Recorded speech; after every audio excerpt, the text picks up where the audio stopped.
के बाबा जंगी बैसी लगे बेटी पापा तोरे पा गे चंदा सनक मुहा लागे बेटी चंदा सनक मुहा लागे बेटी काहे तेरे छौदा चंदा सनक मुहा लागे बेटी काहे तेरे छौदा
पापा जंगी बैसी लगे बेटी चाचा तोरे पास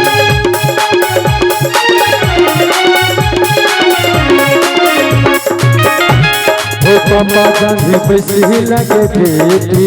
चाचा तोरे पास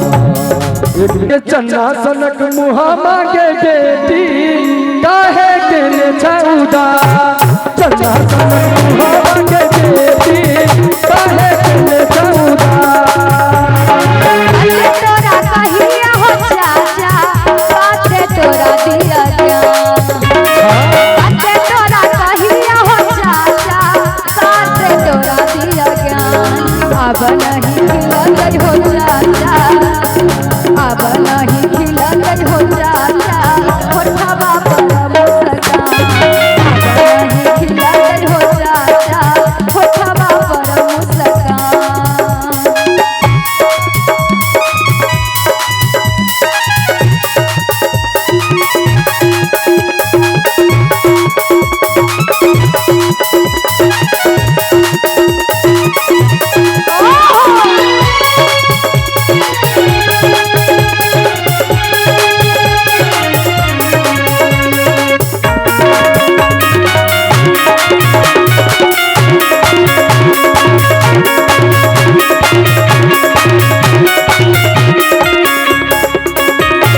चाचा जंगी बैसी लगे बेटी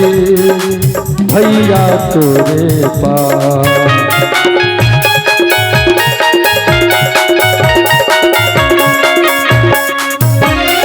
चाचा जंगी बैसी लगे बेटी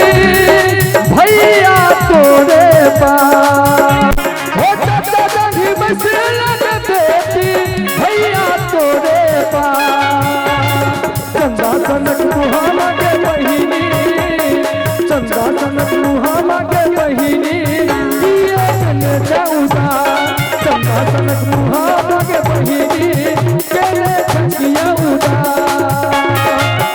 तोरा कहिया हो भैया बाते तोरा दिया ज्ञान तोरा कहिया हो भैया बाते तोरा दिया ज्ञान अखिया से लोर नहीं बहवा अखिया से लोर नहीं बहवा होई छै कन्यादान अखिया से लोर नहीं बहवा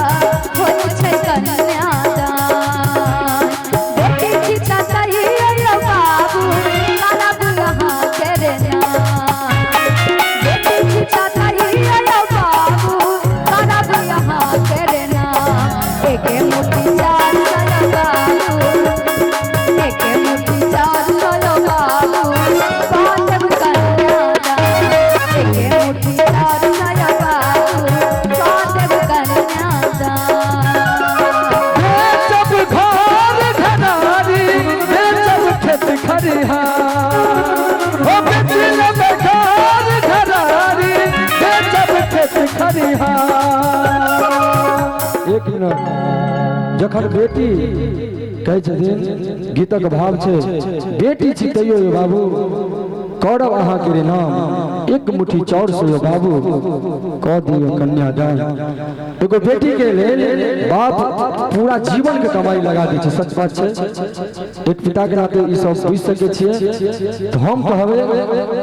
हो बेचला बिहार घरारी जब खेते खरिहार एक मुट्ठी चार सगे बेटी एक मुट्ठी चार सगे बेटी